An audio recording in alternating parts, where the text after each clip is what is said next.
Македонија изгуби голем македонец и патриот. Почина Игор Јук, еден од осудените за настаните од 27 април во 2017 година во собранието.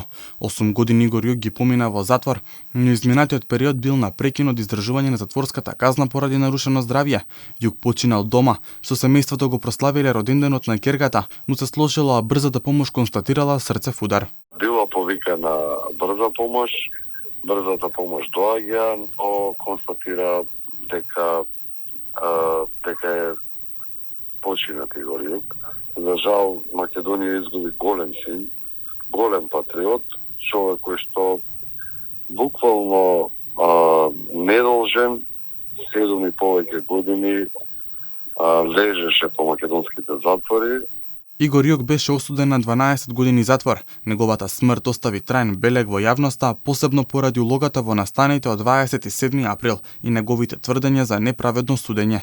Игор е првата жртва на овој трул систем кој не намести да лежиме на правдина во затвори со тешки маки и тортури кои ги преживуваме секој ден последниве 8 години, напиша Јане Ченто по прераната смрт на Јук со кого заедно лежеа во затвор осудени како терористи. Многу пати сум зборувал со него дека не може да не разберат надворни што се поминувавме и каков пекол ни ги направија животите. Ние бевме цврсти пред надворешниот свет, но душата ни знае како се чувствувавме внатрешно. Игор е жртва на системот и тоа не смее да остане неказнето. Тоа му го должиме и него и на неговото семејство. Оние што го направија ова, имаат име и презиме и мора да одговараат. Почивај во мир, Игор. Не дочека синот да го видиш, не дочека слобода. Не изедоа по затвори. Чесен и исклучителен патриот, едноставен, директен и правдолюбив. Таков те запознав во мојот живот и таков ќе останеш за секогаш.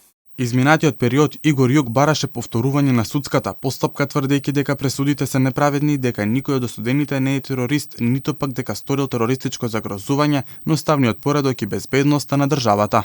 Од Основниот кривичен суд Скопје денеска соопштија дека не е доставено какво било барање од осудениот или неговиот бранител за повторување на постапката.